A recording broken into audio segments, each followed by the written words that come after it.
Current छोड़ना था तो वहाँ पर लिख कर बाकायदा लगाया जाता कि इस गले के अंदर करंट है। चोरी को रोकने के लिए एक करंट छोड़ दिया। मुबैना तौर पर हमारे भाई को मार कर यहाँ पर उस पर चोरी का इल्ज़ाम लगाया गया। अस्सलाम वालेकुम नाज़रीन, आप देख रहे हैं एक्सप्रेस न्यूज़ और मेरा नाम है मोहम्मद हारून। आज से 4 रोज़ कबल जोधवाला सिंह में एक अजीबोगरीब वाक़या पेश आया। एक गला सोशल मीडिया के ऊपर बहुत ज़्यादा वायरल हुआ जिसके अंदर करंट था। ये मस्जिद के बाहर लगा हुआ एक गला था जिसमें तनवीर नामी शख्स मुबैना तौर पर चोरी करते हुए करंट लगने से जाँ बहक हो गया। मस्जिद इंतज़ामिया का ये मौक़िफ़ था कि आए रोज़ गले में से जो लोग चंदा डालते थे वो पैसे चोरी हो जाते थे, जिसके बायस उन्होंने इमाम मस्जिद साहब ने इसके अंदर करंट छोड़ दिया। अच्छा, अब मंगल और पीर और मंगल के दरमियानी जब ये वाक़या रूनुमा होता है कि एक तनवीर नामी शख्स जिसके पर इल्ज़ाम लगाया जाता है कि वो यहाँ से गले में से पैसे चोरी करने के लिए आया था और फिर करंट लगने से जाँ बहक हो गया। मेरे साथ हमारे नुमाइंदे मौजूद हैं, सदीम रज़ाक साहब। इनसे इस हवाले से कुछ तफसीलात इकट्ठी कर लेते हैं कि असल मामला हुआ क्या और ये लड़का वाकई करंट लगने से जाँ बहक हुआ है या इसके पीछे भी कुछ मुहर्रकात हो सकते हैं। अस्सलाम वालेकुम सदीम।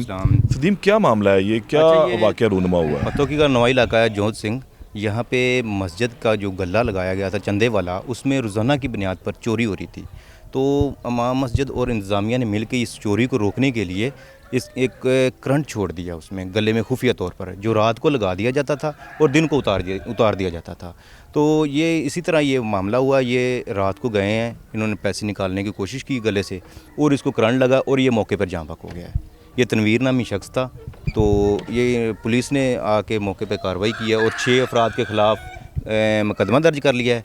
ये कौन से 6 अफराद हैं जिनके खिलाफ मुकदमा दर्ज हुआ? इसमें इंतज़ामिया के लोग हैं 5 और एक इमाम मस्जिद है इसमें।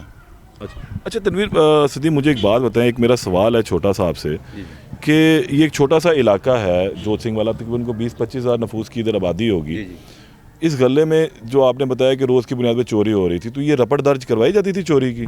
ये रपट दर्ज नहीं होती थी कोई भी, ये इंतज़ामिया ही देखती थी इसको। सिस्टम चला ये उनकी जानिब से मौक़िफ़ है कि जनाब यहाँ रोज़ की बुनियाद पर चोरी होती है। अच्छा, छोटा सा इलाका है, गरीब गुरबा लोग यहाँ ज़्यादातर रहते हैं, तो कितना गले के अंदर पैसे डाल दिए जाते थे जो ये रोज़ चोरी करने पहुँचता था चोर यहाँ का? ये जी हस्बे तौफीक था, जो भी गुजरता था अपने हिसाब से, कोई समझ लें कोई 1000-2000 डेली का कर लें, इस तरह कोई 100 डाल गया, कोई 50 डाल गया। क्योंकि गांव के जो मस्जिद होती हैं, इलाका होती है, उसमें सब अपनी हस्बे तौफीक अपना चंदा वगैरह डाल देते हैं गले में। अब वो यही हम कह सकते हैं कि 1500 से ज़्यादा तो नहीं ना चंदा इस पर इकट्ठा होता, और तो उस पर करंट छोड़ने की ऐसी क्या ज़रूरत पेश आई है कि 1500 के पीछे चंदा वो करंट छोड़ दिया, कीमती जान भी चली गई है। यही था इनको, अगर ये ऐसा कोई मसला होना था तो कोई इधर कोई बैनर वगैरह वेज़ा किया जाता साथ गले के साथ, ये मामला हो गया है, ये इस तरह करके। तो ये तो बिल्कुल गलत किया गया, ये तो एक जान लेने की कोशिश की गई, ज़बरदस्ती वाला काम हुआ ना। कुछ इंटीमेट नहीं किया गया, बताया नहीं गया कि यहाँ पे करंट इसके अंदर छोड़ा हुआ है, जिसे बताया था बी अवेयर। ऐसे ही है ना, कुछ नहीं है। अगर किसी को मौत नज़र आ रही हो तो वो मौत में तो नहीं ना जाएगा, अपने खुद तो नहीं ना, कोई जुल्म तो हो गया यहाँ, जुल्म तो हो गया। अच्छा, मैं अब आपको थोड़ा सा कुछ इस हवाले से बताता चलूँ। मैं इस घर के बिल्कुल बाहर मौजूद हूँ जहाँ पर ये जिस घर में डेथ हुई है। तनवीर के बारे में ये पता लगा, ये पहले ड्राइवर हुआ करता था, इसका अपना ट्रक था और ये ट्रक चलाया करता था। अच्छा, उसमें फिर ये हो कि इनके घर में एक डकैती की वारदात भी रूनुमा होती है। उस डकैती में इसे अपना ट्रक बेचा था और फिर एक बड़ी गाड़ी को लेने के प्लान उसका था, लेकिन उसी रात को जब इनके घर में पैसे मौजूद थे तो यहाँ पर डकैती हो जाती है। उसकी इन्होंने FIR दर्ज करवाई, कुछ लोगों को नॉमिनेट भी किया, बाद में वो बंदे बेगुनाह हो गए। अब जब ये वाक़या रूनुमा हुआ तो इसमें कुछ चीज़ें जो हैं बहुत ही अजीबोगरीब साथ साथ चलती गई हैं।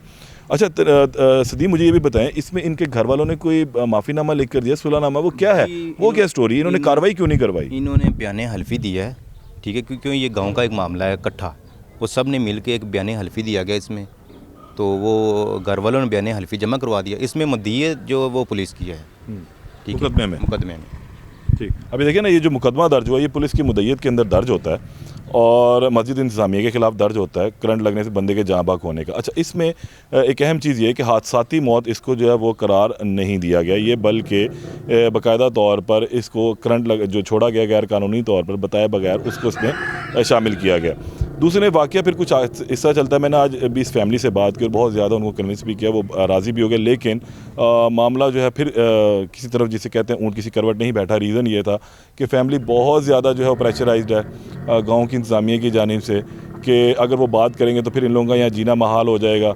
मैंने उनसे ये भी बात सवाल किया कि भाई आपने जो है इसमें अपना बयान हल्फी क्यों दिया, तो उन्होंने कहा जी हमारी पहले एक डकैती की वारदात हुई थी, उस पर कोई सुनवाई नहीं हुई। नतीजा ये निकला कि अभी हमने ये कहा कि अभी हमारी सुनवाई नहीं होनी। हमें शक यही है कि मुबैना तौर पर हमारे भाई को मार कर यहाँ पर उस पर चोरी का इल्ज़ाम लगाया गया, उसको यहाँ पर रख दिया गया, जिसके नतीजे में अब हम पे मज़ीद प्रेशर डाला गया। हमारी लाश हमारे हवाले बवक्त नहीं की गई। काफ़ी वक्त गुजरने के बाद जब हमसे साइन अंगूठे करवा लिए, बयान हल्फी हमसे ले लिया, तो फिर हमारी लाश हमारे हवाले की गई। फिर कहा कि बस जल्द अज जल्द इसको दफना दिया जाए।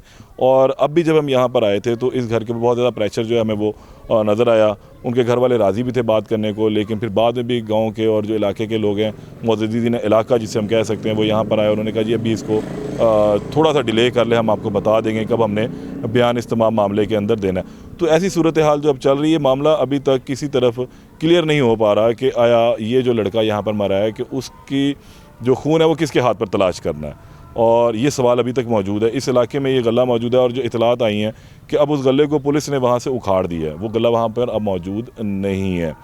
रीज़न ये है कि शायद आगे भी कुछ मुस्तकबिल में ऐसा कोई वाक़या रूनमा ना हो, लेकिन अगर ऐसी हरकत करनी भी थी, करंट छोड़ना था, तो वहाँ पर लिख कर बाकायदा लगाया जाता कि इस गले के अंदर करंट है और इससे ज़रा एहतियात बरती जाए। मस्जिद इंतज़ामिया का ये मौक़िफ़ था कि रात 10 बजे के बाद इस पर करंट छोड़ा जाता था ताकि जो है कोई गला चोरी ना करे, लेकिन उसके बावजूद भी ये मामला हुआ। और अब आखिरी टाइम पर तनवीर जो है इस करंट लगने की वजह से मुबैना तौर पर जाँ बहक हुआ। फ़िलहाल इसके घर वालों से जो बात हुई वो मैंने आपको बताई कि वो बिल्कुल भी एक तरफ तो राज़ी होते हैं, दूसरी तरफ साथ ही उन्हें कहीं से फ़ोन आ जाता है, फिर मामला दूसरी तरफ चला जाता है। सदीम, ये आप समझते हैं कि गाँव वालों की तरफ से बेचारे प्रेशराइज भी हैं थोड़े से? जी, ये अब देखें ना, सारा सिस्टम साथ साथ चल रहा है। गांव में रहना भी होता है, सारे इधर जो बड़े होते हैं गांव के, जो फैसले हो जाते हैं उनको फिर सब समझना होता है।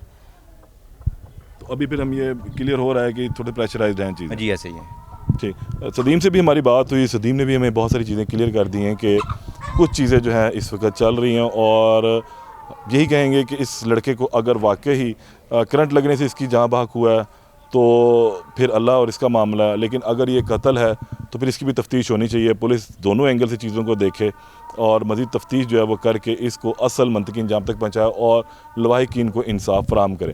दोबारा मुलाकात होती है। अल्लाह निगहबान।